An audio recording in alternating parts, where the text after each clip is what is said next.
본 방송에서 제공하는 투자 정보는 투자 판단에 대한 조언입니다.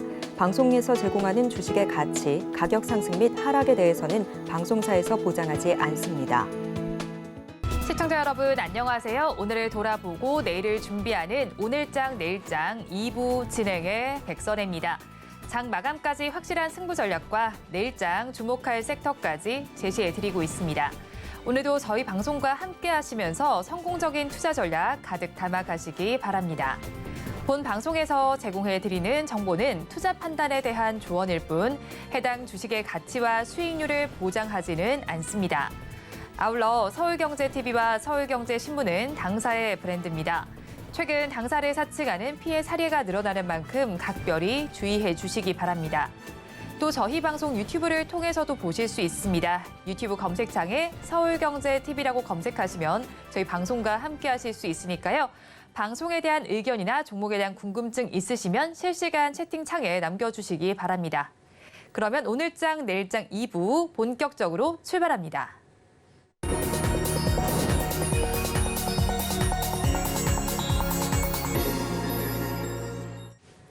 급락하는 종목에 대한 생존 전략을 모색해 보겠습니다. 종목 SOS 시간. 오늘은 다올투자증권 이성웅 차장과 연결되어 있습니다. 차장님 안녕하세요. 네, 안녕하십니까? 차장님 먼저 급락하는 종목들을 구조해 보기 전에 오늘 시장 상황부터 점검하겠습니다. 오늘 시장은 어떻게 보시나요? 우선 지금 시장 어제도 그렇고 오늘 시장 좀 올라가는 부분이 뭐 여러 이유를 댈 수가 있겠죠. 우선은 미국 국채금리 하락에 따른 미국 증시가 호조를 보인 게 우선 첫 번째라고 좀 볼 수 있겠는데, 그리고 이제 두 번째가 삼성전자, LG에너솔루션 실적이 긍정적으로 나와주면서 이 본격적인 이제 실적 장세에 진입하는 전에 우선 펀드멘탈 상으로 이 긍정적인, 왜냐면은 그 전에 시장이 이 수급으로는 설명이 안 됐었죠. 그 펀더멘탈적으로는 이 설명이 안 되고 거의 90% 이상 수급적인 면에서 지수가 좀 움직였는데, 이 펀더멘탈 장으로 들어가는 시점에서 펀더멘탈 장으로 들어가는 시점에서 시장에서의 긍정적인 수급이 좀 색깔이 좀 바뀌지 않았나라는 좀 생각이 좀 되고 있고요. 근데 이제 FOMC 회의나 여러 가지 넘어야 될 산은 굉장히 많습니다. 그렇기 때문에 이 펀드멘탈 장으로 이제 들어가는 초입 구간에서 삼성전자나 이런 대형 IT주들이 주도주로 이제 부상을 하게 된다고 한다면 시장은 좀 랠리 부분을 좀 이어갈 수 있다라고 좀 생각이 되고 있고요. 하지만은 이 어제 상승, 오늘 상승, 약간의 좀 피로도가 좀 있는 상황이기 때문에 내일의 그런 좀 상승폭이 이어질지 부분은 좀 생각을 해봐야 되지 않을까라고 판단되고 있고요. 지금 이제 FOMC 회의 결과도 있고, 또 이제 그 전에 이 CPI 이 지표나 이런 부분에 있어서 또 상황은 또 바뀔 가능성이 크다라고 판단되고 있습니다.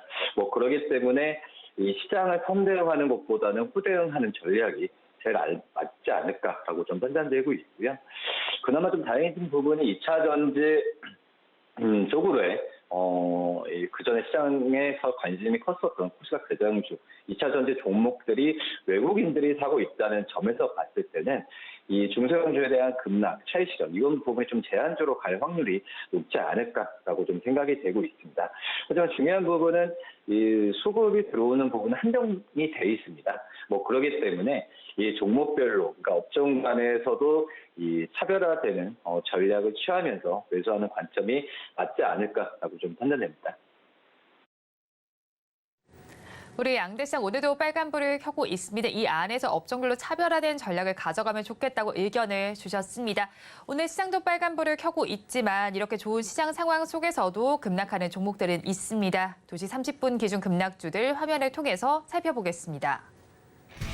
먼저 동신건설 살펴보겠습니다. 중소형 건설주 중에 하나입니다. 오늘 13% 넘게 빠지면서 지금 시간 기준으로 주가는 19,180원 선 지나가고 있습니다. 다음으로 신성 델타테크 살펴보겠습니다. 초반도체 테마로 엮여있는 종목입니다. 오늘 시장에서 12% 넘게 빠지면서 주가는 56,900원 선을 가리키고 있습니다. 다음으로 극동 유화를 살펴보겠습니다. 유동 파라핀과 특수 윤활유 전문 업체입니다. 시장에서 하락률은 6%대로 집계가 되고 있고요. 주가는 4,065원 선 지나가고 있습니다. 다음으로 솔브레인 살펴보겠습니다. 반도체와 디스플레이 공정용 화학 소재와 2차 전지 소재 등을 생산하는 업체입니다. 오늘 시장에서 0.63% 하락세를 보이다가 지금은 0.21%까지 상승률을 올려놨습니다. 24만 원 선 지나가고 있고요. 농심 마지막으로 살펴보겠습니다. 식품 전문 업체입니다. 0.43% 넘게 빠지면서 지금의 주가는 46만 4,500원 선 지나가고 있습니다. 급락하는 종목들 저와 함께 살펴보셨는데요. 이 종목들을 가지고 계신 분들이거나 또 다른 종목에 대한 궁금증이 있으시다면 유튜브 실시간 채팅창에 지금 남겨주시기 바랍니다. 그러면 저희는 첫 종목부터 구조를 해보겠습니다. 솔브레인을 먼저 구조해 보겠습니다. 지금은 그래도 강보합권 정도까지 올라와 있는 상황이긴 합니다. 어제 삼성전자와 SK하이닉스의 HBM 전용 CMP 슬러리를 단독 공급 중인 것으로 확인됐다는 보도가 있었습니다. 어제장에서 조금 더 큰 강세를 보였는데 오늘은 차익 실현 매물이 나오는 것으로 봐야 할까요? 차익 실현 매물까지는 아니고요. 제가 본다고 했을 때 지금 삼성전자랑 SK하이닉스 여러 가지 이 반도체 큰 전방 기업 쪽으로의 유동성이 더 몰리는 상황이고요. 왜냐하면은 지금 반도체 이 장비주 그리고 서브랜처럼 이 반도체 소재주들 같은 경우가 아직 실적에 대한 부분이 확인이 안 됐으니까 그리고 지금은 분위기가 대형주 쪽으로의 매수 관점이 유효하다라는 게 좀 시장에서 인식이 좀 있어서 이 유동성적인 부분에 있어서 솔브레인도 지금 많이 안 들어오고 있다라고 좀 판단되고 있는데 근데 이제 그 안에서 이 반도체 이 소부장주들 중에서도 이 종목을 선별해야 되는 전략이 굉장히 중요하다 판단됩니다.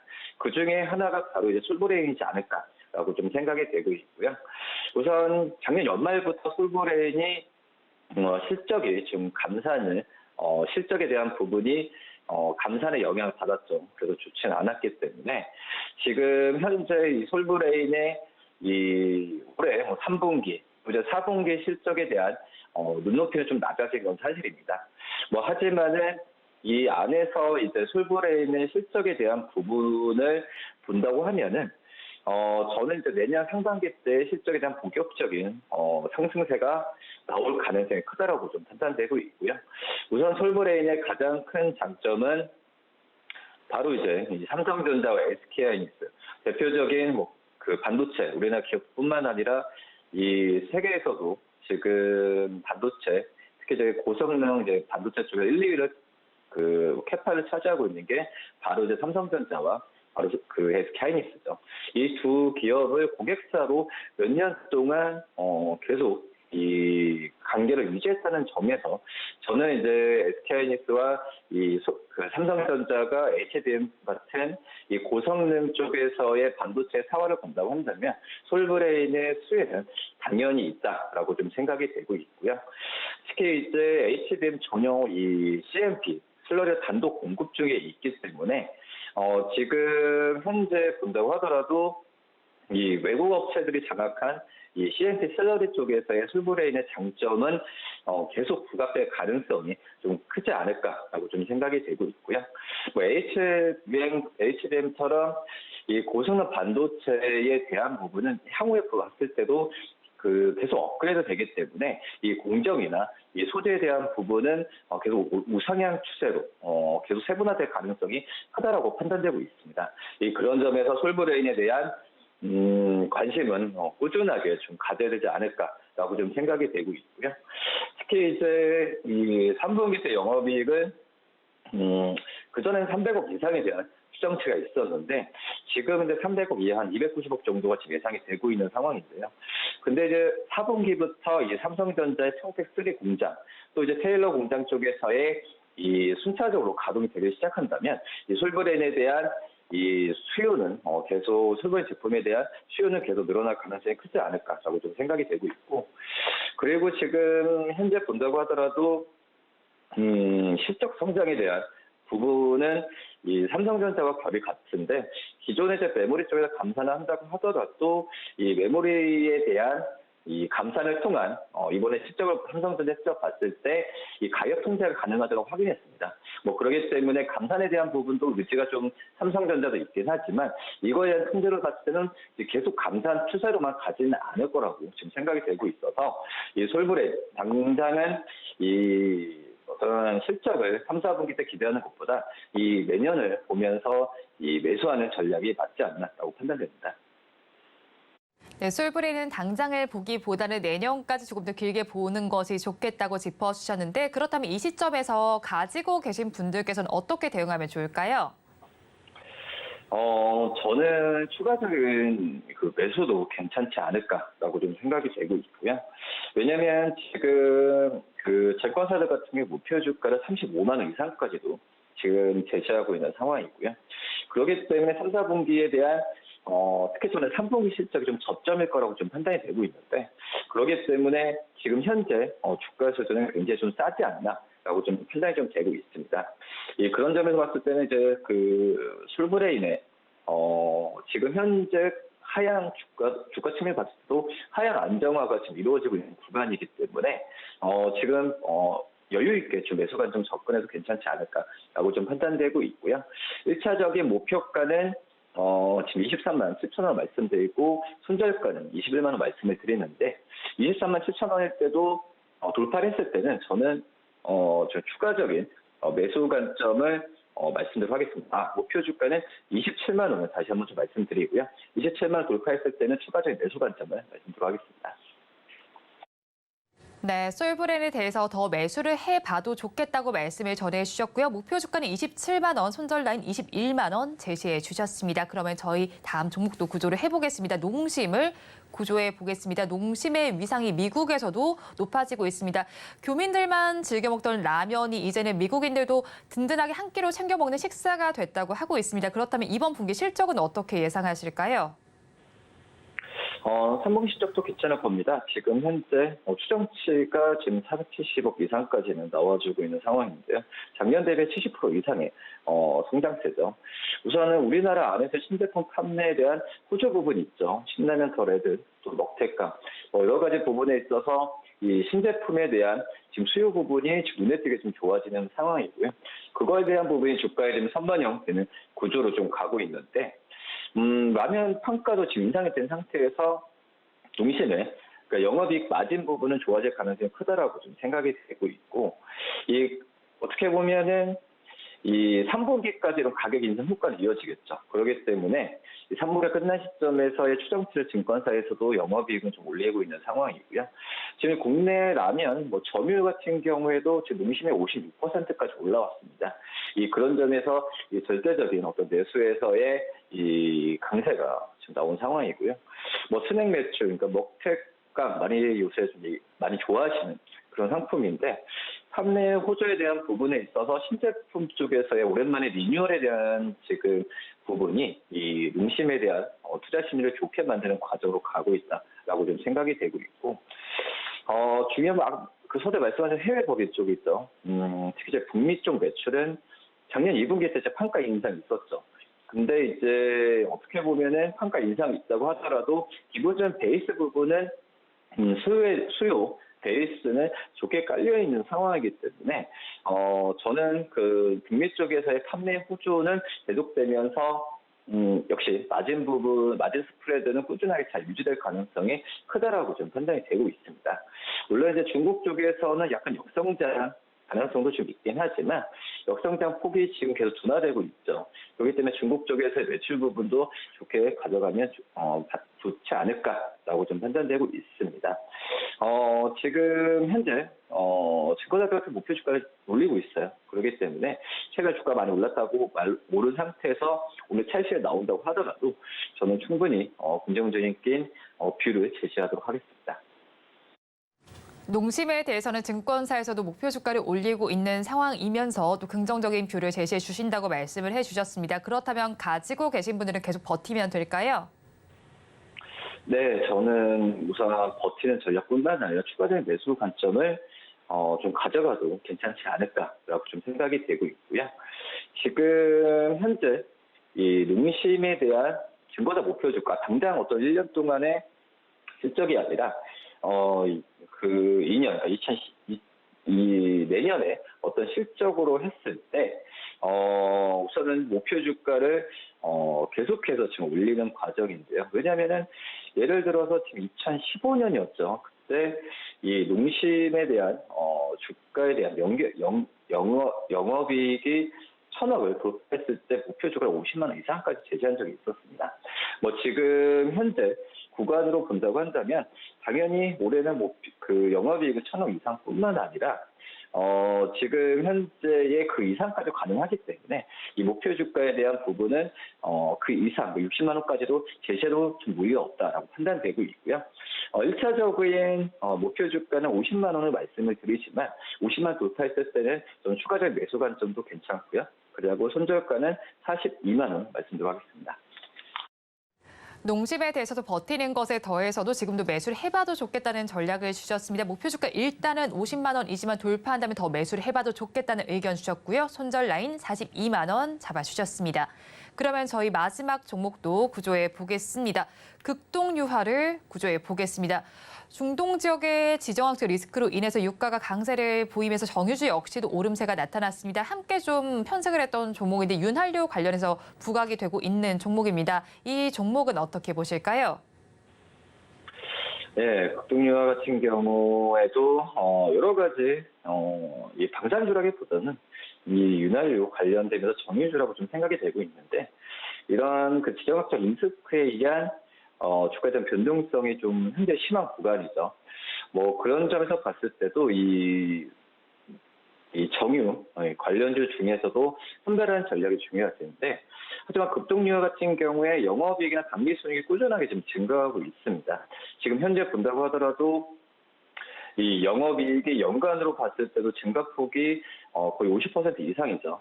2021년에 영업이익이 205억, 그리고 2022년에 지금 306억을 기록했는데 지금 올해 분기로만 본다고 하면은 지금 이제 상반기까지는 그 149억을 기록했죠. 그렇기 때문에 올해 영업이익은 작년 수준 이상 나올 가능성이 크다라고 좀 판단되고 있고요. 뭐 하지만 이제 주가 수준 같은 경우가 지금 그 부분은 좀 반영을 덜하지 않았나. 그렇기 때문에 극동유화의 어떤 펀더멘탈 관점으로 봤을 때는 좋아지는 구조로 가지 않나라고 좀 판단되고 있습니다. 우선은 이제 극동유화 같은 경우에도 이 유동 파란빛 또 아스팔트 판매가 뭐 증가했던 부분에 있어서 수혜를 받지만 뭐 지금 이제 뭐 경기가 좀 둔화되는 과정으로 가고 있는 상태에서 어떤 이 말씀드렸던 이 유가에 대한 변동성에 의한 마진이 더 크게 지금 주가에 좀 작용하는 것으로 좀 판단이 좀 되고 있고요.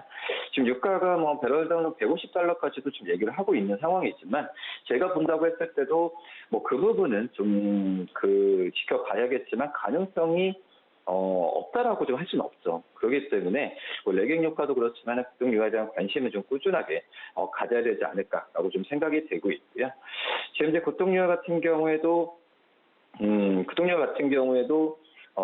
여러 뿐만 아니라 지금 SOE나 관련된 기업들에 대한 어떤 연관성도 좀 있기 때문에 이 극동유화에 대한 관심은 좀 꾸준하게 좀 가져야 되지 않을까라고 좀 판단이 좀 되고 있고, 그다음 극동유화뿐만 아니라 이원이나 말씀드렸던 SOE 뭐 이런 기업들 같은 경우에도 당분간에 이제 유가 상승 기초가 계속 이루어진다고 한다면은 저는 어떤 주가가 차익시장 때문에 조정받았을 때는 매수 관점으로 접근해도 크게 나쁘지는 않다라고 좀 생각이 듭니다.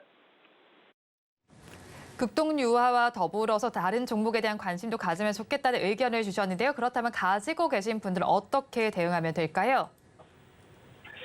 우선 펀더멘탈적인 측면에서 본다고 한다면 뭐 윤활유 사업이나 여러 가지 면에서 우리나라 안에서도 이 시장 전을 확보하죠.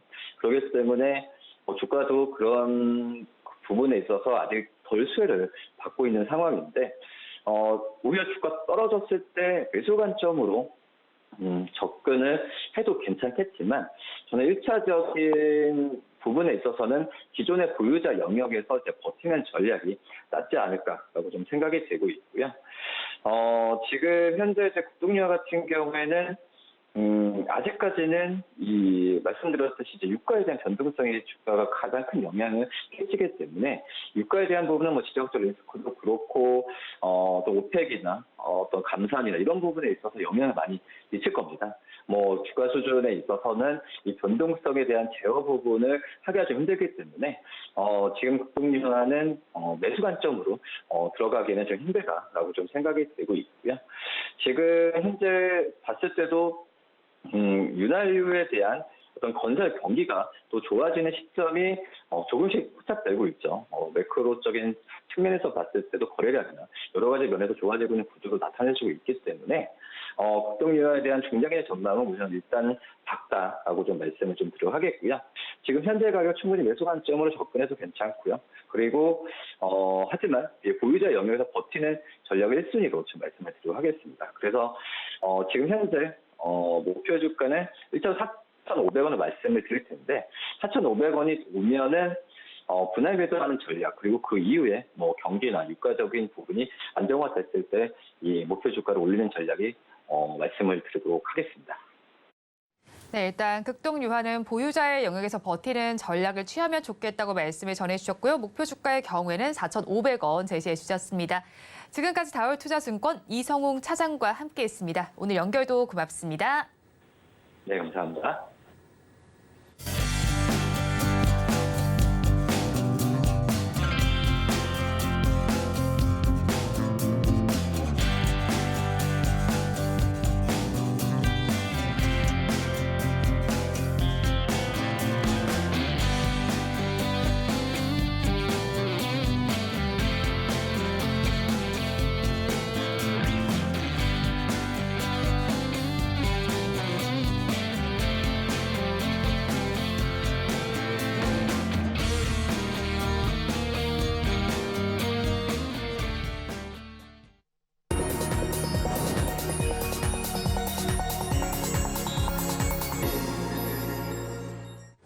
앞서서 급락주에 대한 대응 전략을 살펴봤다면 이번에는 오늘의 매매 일지에 성공적인 마침표를 찍어드릴 찬스 종가 베팅 시간입니다.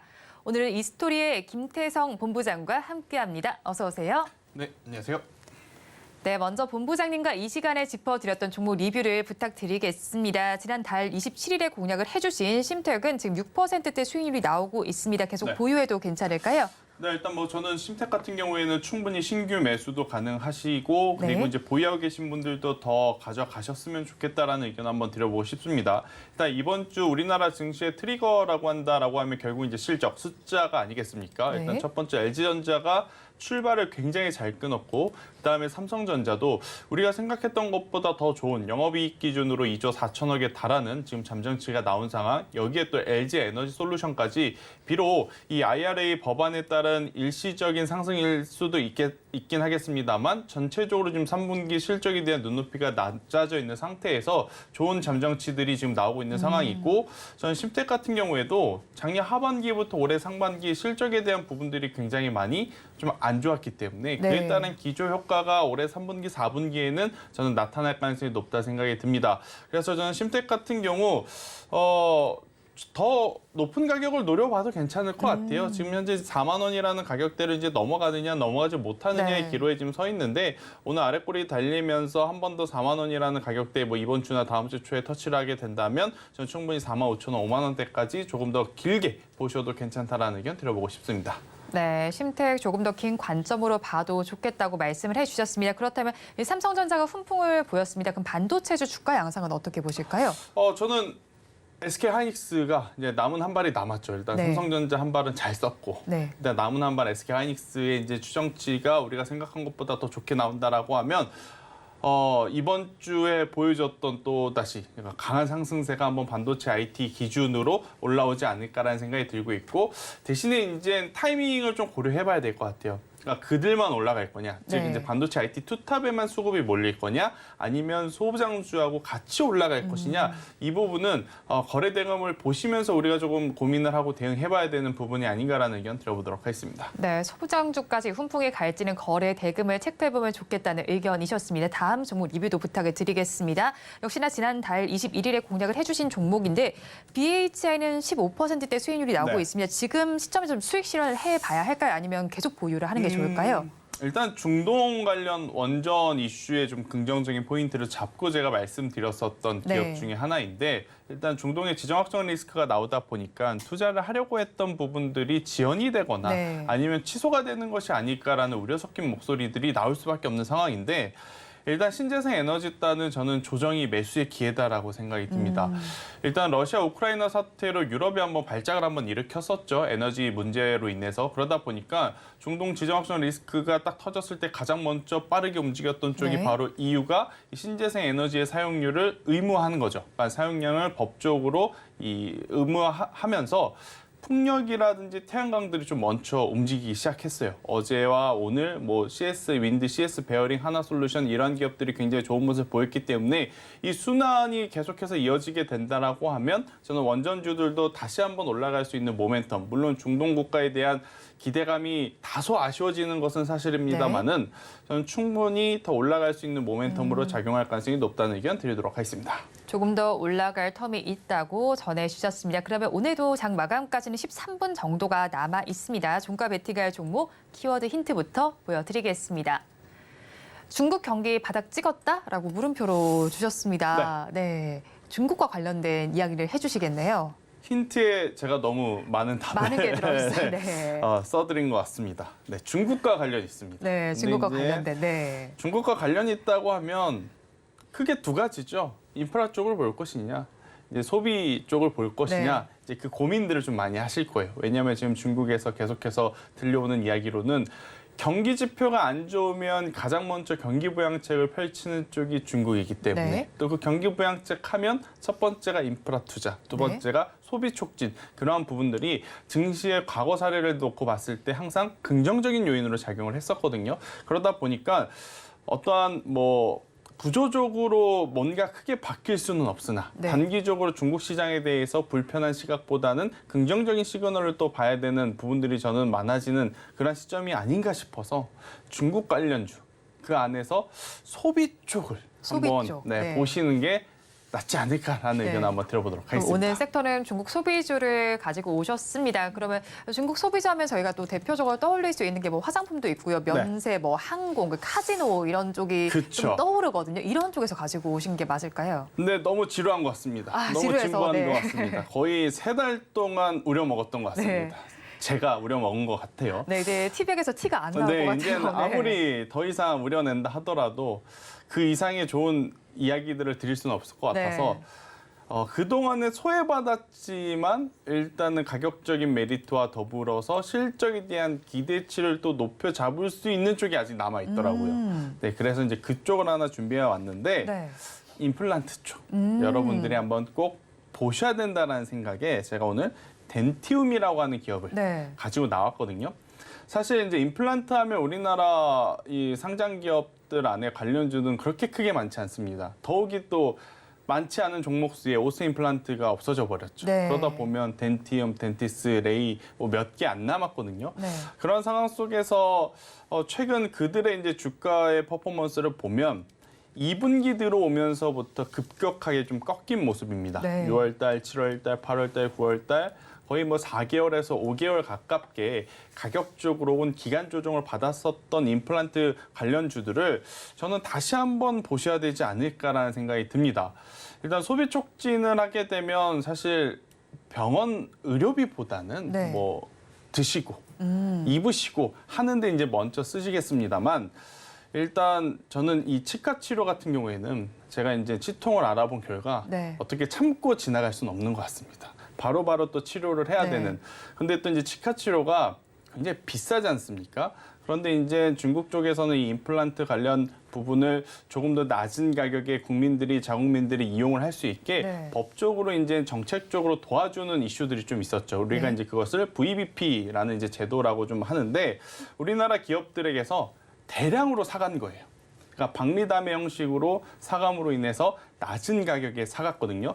그럼 우리나라 시장은 이것을 봤을 때 장단점이 극명하죠. 첫 번째 네. 장점은 중국 시장에 우리나라 임플란트 기업의 시장 침투율을 폭발적으로 넓힐 수 있다는 장점이 첫 번째. 네. 근데 두 번째 단점은 뭐냐면 높은 가격에 가져간 게 아니잖아요. 낮은 가격에 가져갔기 때문에 네. 아무래도 단기적인 영업이익단에서의 이제 부담은 당연히 느낄 수밖에 없는 네. 상황. 그러다 보니까 2분기, 3분기에 성장주의 자금이 몰릴 때 사실 임플란트 관련주들은 굉장히 고점에서부터 많이 밀려 내려온 상황이다라고 좀 보시면 될 것 같은데, 근데 그 VBP 제도를 통해서 이 임플란트를 사가는 정책이 올해 연말이면 이제 마무리가 됩니다. 네. 그렇다라고 하면 결국 실적에 대한 회복세를 우리가 기대를 해볼 수 있는 부분이 점점 다가오고 있다라고 좀 말씀드릴 수 있을 것 같고요. 일단 낮은 가격에 사간 것은 좀 불편하나 일단 자국민들이 한 명씩 우리나라 기업들이 만든 임플란트를 시술을 받고 지금 평가가 굉장히 좋아요. 네. 이제는 한국이라는 나라에 관광을 가서 의료 시술을 받고 오지 않더라도 우리나라에서 한국의 제품을 가지고 치료를 받을 수 있겠구나라는 인식들이 조금 이제 퍼지고 있는 상황이다 보니까 이러한 기조가 지속적으로 이어졌을 때는 저는 대륙의 이 강점, 인구가 많잖아요. 네. 그러니까 엄청나게 또 많은 또 판매고를 올릴 수 있는 장점이 있지 않을까라는 생각이 들어서 그동안에 가격적으로 기간적으로 굉장히 이제 고통받았었던 임플란트 관련주들 저는 이제 다시 한번 볼 때가 되지 않았나라는 의견을 한번 드려보도록 하겠습니다. 이제 좀 다시 볼 때가 되지 않았나라고 말씀해 주셨는데 공교롭게도 어제 또 교보증권에서 좀 다른 의견의 리포트가 네. 나온 것 같습니다. 3분기에 덴티움을 향한 눈높이를 낮출 때라는 리포트가 좀 나왔는데 이 리포트 내용은 어떻게 보셨나요? 당연히 눈높이는 낮춰질 수밖에 없어요. 네. 그러니까 낮은 가격에 2분기에 사갔잖아요. 네. 그러니까 당연히 그 부분이 재무제표에 녹아들을 게 이제 3분기에 나올 거예요. 그런데 네. 그것들을 이미 주가의 선반영이 된 상황임을 전 고려해 봤을 때 네. 이제부터는 나쁜 뉴스가 나온다 하더라도 주가의 하방은 굉장히 견고하게 잘 다져질 가능성이 높다라는 생각이 들어서 오히려 그런 노이즈나 그런 이슈에 따라서 밀릴 때 우리가 네. 한번 담아본다라고 하면 충분히 좋은 결과치를 낼 수 있다라는 의견을 역설적으로 드려보도록 하겠습니다. 네, 일단은 좀 안 좋았던 요인들은 선반영됐다라고도 분석을 해주셨습니다. 그러면 최근에 또 수급 요인은 좀 어떻게 보셨을까요? 네, 일단 뭐 이 덴티움 같은 경우에는 사실 기관 투자자들이 내려올 때마다 계속 좀 담아줬었던 기업이거든요. 네. 지금 덴티움의 수급 현황을 놓고 보게 되면 제가 기관 투자자 중에 금융 투자는 단기적으로 좀 트레이딩하는 주체 대신에 연기금이라든지 투신 같은 경우에는 한번 사기 시작하면 계속해서 사주는 주체라고 많이 설명을 드렸는데 자 투신과 연기금 이 덴티움의 주가가 밀렸을 때 계속해서 매수를 해줬다라는 것. 그만큼 지금 낮은 가격에 이들도 지금 모아가고 있는 전략을 저는 구사하고 있다라고 우리가 평가를 할 수 있어서 개인 투자자분들도 너무 이제 조바심 내서 이거 좋대 그래서 이제 무조건 사자라기보다는 네. 천천히 모아가는 전략. 일단 불확실성이 크게 두 가지가 있습니다. 앞서 말씀드린 대로 실적의 회복이 정말 우리가 기대한 것처럼 좀 빠르게 나타날 것이냐가 첫 번째. 그리고 두 번째 시장 침투를 한 만큼 일단 소개를 했잖아요. 중국 시장에 네. 우리나라 제품을 소개를 했잖아요. 근데 박수만 받으면 뭐예요? 그들이 사용을 직접적으로 해야 되잖아요. 정말로 수요가 늘어나는지까지 이제 확인을 해야 되는 과정들이 필요하기에 저는 시간을 두고 조금 투자를 하셔야 된다라는 관점에서 천천히 지금의 가격 기관처럼 우리도 매수를 해보면 괜찮다라는 의견을 드려보도록 네, 하겠습니다. 기관의 매수 양상 따라서 한번 해보자고 말씀해 주셨습니다. 덴티움 오늘은 주가가 5%대 정도까지 오르고 있습니다. 이런 상황에서 저희 가격 전략은 어떻게 잡아가야 할까요? 네, 일단은 오면서도 이제 계속 좀 고민을 했는데 네. 손절 가격을 어떻게 좀 잡아야 될까 고민을 했는데 사실 제가 만약 개인적으로 트레이딩을 한다면 저는 이 자릿수가 바뀌는 포인트를 매수 혹은 매도의 포인트를 잡거든요. 그게 네. 무슨 이야기냐면 지금 뭐 9만 원대 어떤 종목군들이 10만 원대로 넘어가거나 혹은 뭐 10만 원대였던 종목군들이 20만 원, 혹은 90만 원대였던 종목군들이 100만 원으로 이렇게 자릿수가 바뀌는 이 포인트는 강력한 지지 구간이 될 수 있지만 강력한 또 저항 구간이 될 가능성도 굉장히 높아요. 그래서 이 구간이 이탈이 되게 되면 좀 피로할 가능성이 높아서 손절선 굉장히 좀 짧게 10만 원을 제가 제시 드려보도록 하겠고요. 만약에 10만 원이 너무 빡빡하다라고 하시는 네. 분들은 9만 5천 원까지 더 이상 양보는 못 드릴 것 같고 9만 5천 원까지 보시면 될 것 같고요. 네. 대신에 이제 올라간다라고 하면 일단 최종적인 목표는 제가 17만 원이라는 가격대를 좀 드렸어요. 그런데 17만 원 가격대를 이 기업이 바로바로 치고 가진 못할 겁니다. 제가 앞서서도 말씀드렸다시피 시간을 두고 투자를 해야 되는 종목과 섹터이다 보니까 17만 원으로 가는 그 과정 속에서 저는 1차 13만 원, 2차 15만 원, 그리고 최종 17만 원 이렇게 목표가 도달 시마다 수익을 좀 챙겨가는 전략을 구사했을 때 좋은 성과를 낼 수 있다는 의견을 드려보도록 하겠습니다. 네, 종가 베팅할 종목으로 덴티움을 짚어주고요. 목표 주가는 3가지로, 그리고 손절라인 2가지로 제시해 드렸으니까 투자 의견에 참고를 해보시기 바랍니다. 그러면 저희는 마감 동시효과 구간 우리 시장 어떤 분위기 보이고 있는지 살펴보겠습니다. 어제에 이어서 오늘도 우리 시장은 빨간불을 켜고 있습니다. 코스피 시장은 0.65% 강세로 2,465선의 마감이 예상되고 있고요. 이어서 코스닥 시장도 살펴보겠습니다. 코스닥의 상승 탄력이 더 크게 나타나고 있습니다. 2% 넘게 오르면서 833선의 종가를 형성할 준비를 해줍니다. 이어서 수급 양상도 체크를 해보겠습니다. 코스피 시장에서는 기관 많이 사고 있습니다. 2,300억 원 규모로 사고 있고요. 반면에 외국인과 개인 투자자들 각각 500억 원 그리고 1,000억 원 규모로 팔아내고 있습니다. 다음으로 코스닥 시장도 살펴보겠습니다. 코스닥 시장에서는 기관과 개인이 쌍끌이 매수를 해줍니다. 기관은 421억 원, 개인은 810억 원 사들이고 있습니다. 반면에 외국인 투자자들 1,000억 원 넘게 발을 빼고 있습니다. 오늘 시장 상황 어떻게 보셨나요, 본부장님? 일단 이미 나왔어야 될 반등이 네. 한 박자는 좀 늦었지만 그래도 오늘까지 잘 나와주면서 이 정도의 종가, 이 정도의 흐름이다라고 하면 저는 굉장히 좋은 점수를 줘도 괜찮지 않을까라는 생각이 듭니다. 일단 전 세계적으로 지금 대내외 악재라고 할 수 있는 이제 중동의 지정학적 리스크가 언제든지 우리 시장의 발목을 좀 잡을 가능성이 높은 상황이에요. 네. 그렇지만 지금 실적으로 모든 것을 소화해 내가고 있는 그러한 시장이 아닐까라는 의견 한번 들어보도록 하겠고요. 대신에 이제 출발 좋았잖아요. 실적 추정치에 대한 출발이 좋은 만큼 이 레이스가 마지막까지 끝날 때까지 좋아야 됩니다. 네. 중간에 행여 2차 전지라든지 반도체 기업들이 이 기대감 부푼 눈높이에 충족시키지 못하는 숫자가 나오게 된다라고 하면 시장은 또 급변할 가능성이 높거든요. 네. 그래서 계속해서 이제 트레이딩을 하시되 올 상반기에 100만 원을 가지고 투자를 하셨다라고 하면 지금은 50만 원 혹은 30만 원. 그러니까 투자를 하지 말자라는 것이 아니고 네. 하시더라도 상반기보다는 조금은 보수적으로 트레이딩 전략을 잡아가시는 게 더 맞지 않을까라는 의견을 한번 드려보도록 하겠습니다.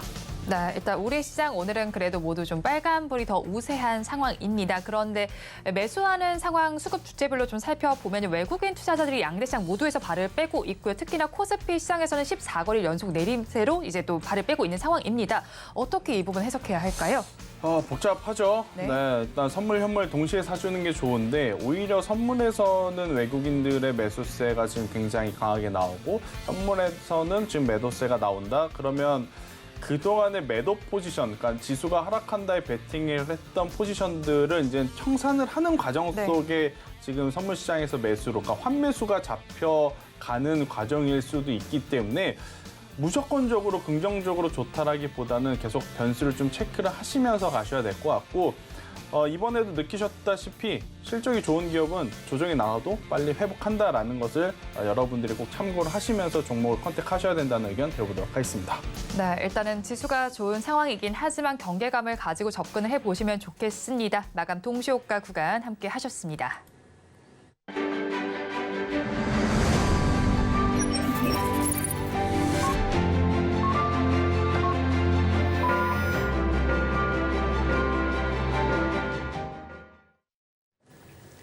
오늘 우리 시장은 연이어서 상승세로 마감을 했습니다. 업종별로도 마감 상황을 좀 체크를 해보겠습니다. 코스피 시장을 먼저 살펴보면요. 의료 정밀 업종이 가장 강했습니다. 3% 강세로 마감이 됐고요.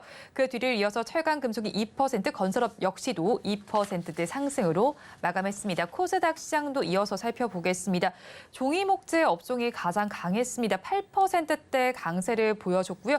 그중에서 동화기업이 13%로 큰 강세를 보여줬네요. 그 다음으로는 오락문화가 3%대, 기계 장비가 3%대로 상승 마감했습니다. 오늘 시장 이렇게 기분 좋게 마감이 됐습니다. 그렇다면 저희는 또 내일 장에 대한 전략을 짜봐야 할 텐데요. 오늘 장, 내일 장 전문가님들께 내일 장 전략에 대해서 여쭤봤습니다. 화면을 통해서 확인해 보시죠. FOMC 의사록은 균열이 났습니다. 그러면 미국의 CPI가 발표가 될 예정인데 이후에 시장은 어떻게 대응하면 좋을지 살펴봐야겠죠. 질문을 드려봤습니다. 먼저 루크투자연구소의 임순재 대표님께서는 CPI 안정 시 연말 랠리가 기대된다고 말씀을 해주셨습니다.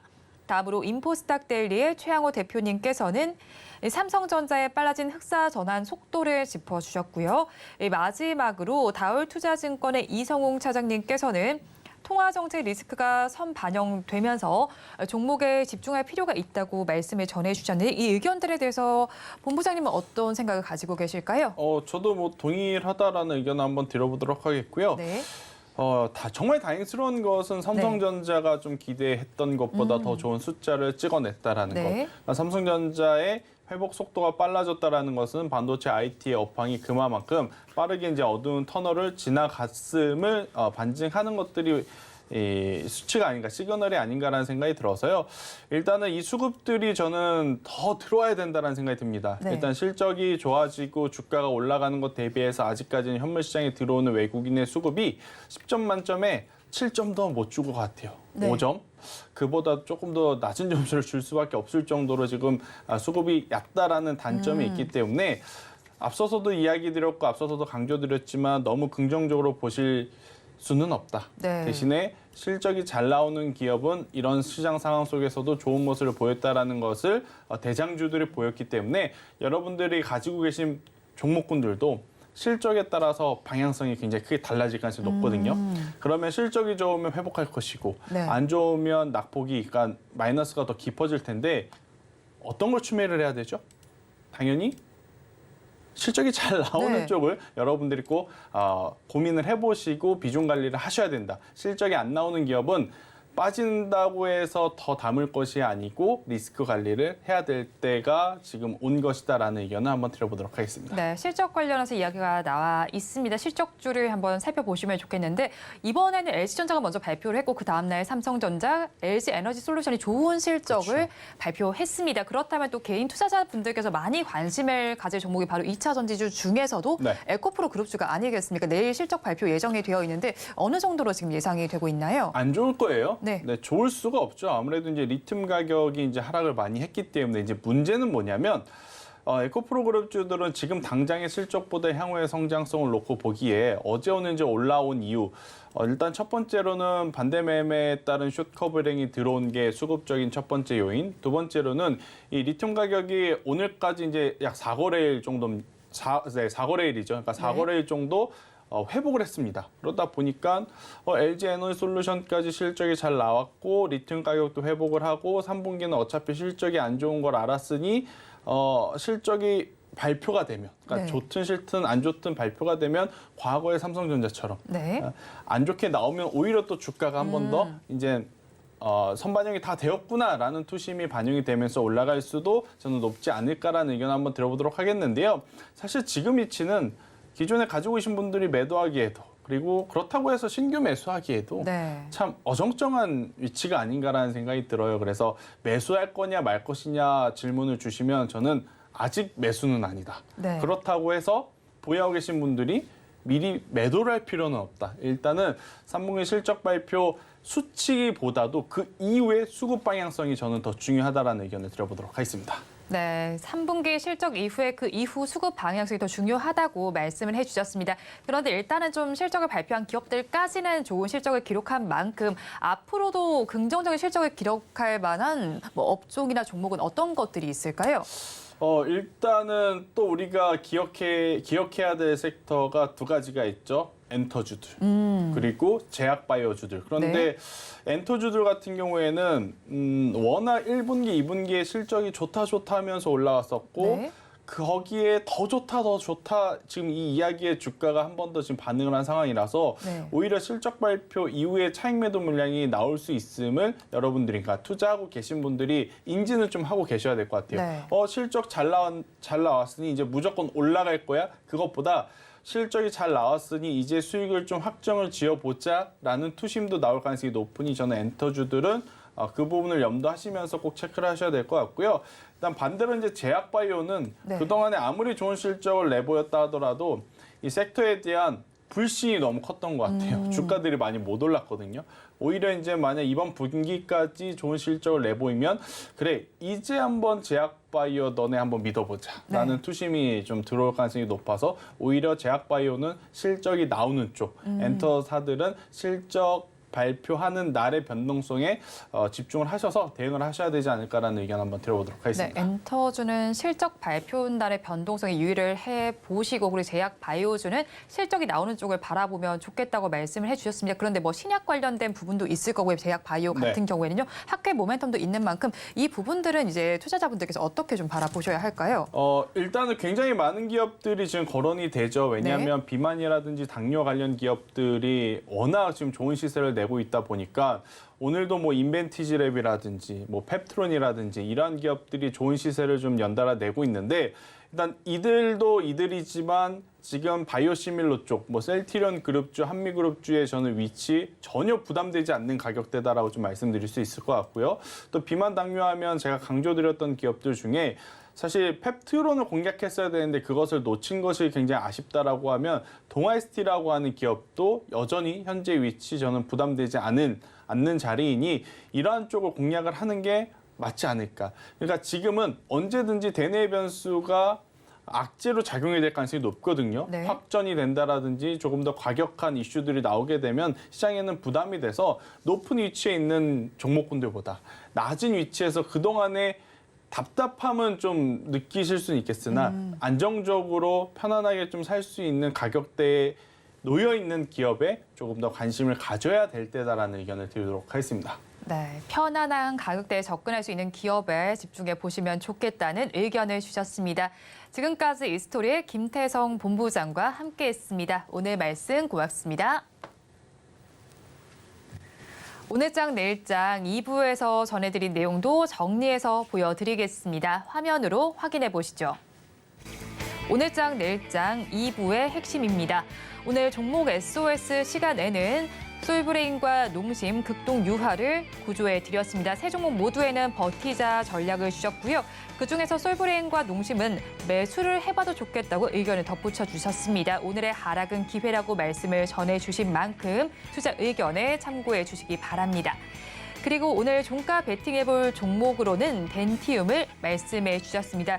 중국과 관련된 종목으로 거론을 해주셨는데 중국 정부가 지금 돈을 열심히 유동성을 확장하고 있습니다. 덴티움의 시간이 올 것이라고 예측을 해주신 만큼 한번 참고해 보시기 바랍니다. 그리고 3분기 실적 시즌도 막이 올랐습니다. 실적 시즌인 만큼 변동성이 심한 시장 속에서 주요 기업들의 실적 점검을 해보시기 바랍니다.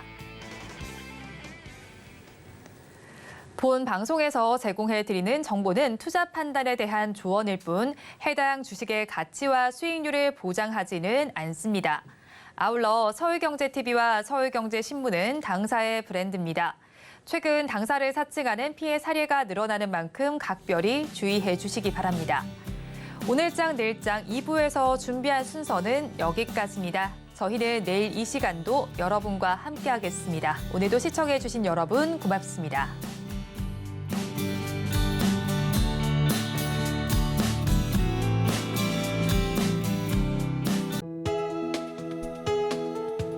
본 방송에서 제공하는 투자 정보는 투자 판단에 대한 조언입니다. 방송에서 제공하는 주식의 가치, 가격 상승 및 하락에 대해서는 방송사에서 보장하지 않습니다.